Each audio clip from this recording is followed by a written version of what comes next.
For Microsoft's pledge to invest $500 million in affordable housing in Seattle to Apple CEO Tim Cook pushing to protect user privacy, big tech companies seem to not only to be competing for consumer dollars, but also for society's good graces as well. So how will these moves affect the future of big tech's bottom line? Joining me now, Constellation Research, Wang.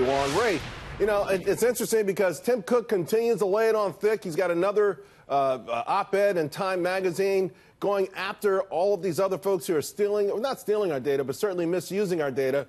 And then on the other hand, you have Microsoft giving Seattle $500 million, where Amazon fought tooth and nail not to pay an extra nickel in taxes. What's going on?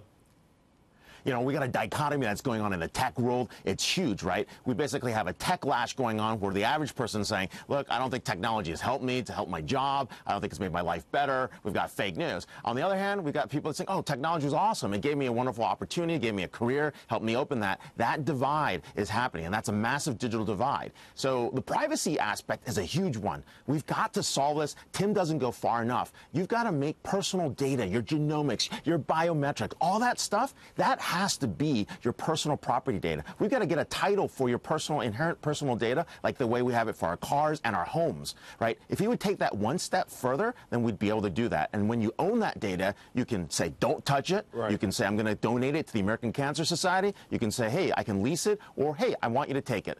And you can pay me for it. I love the idea of owning it. I've done segments on that before. I think the American public loves that idea. But will the industry, could the industry ever come up with that on their own, or are they just simply inviting government scrutiny and regulations? Is it inevitable?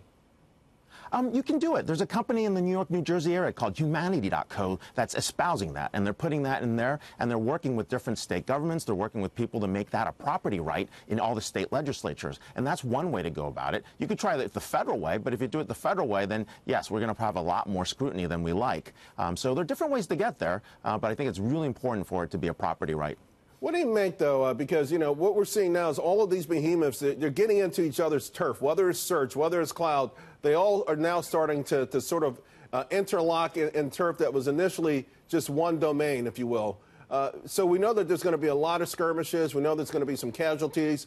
But the role that sort of, hey, one-upping your competitor on a social level, I would suspect is good for society. But does it really matter for the bottom line?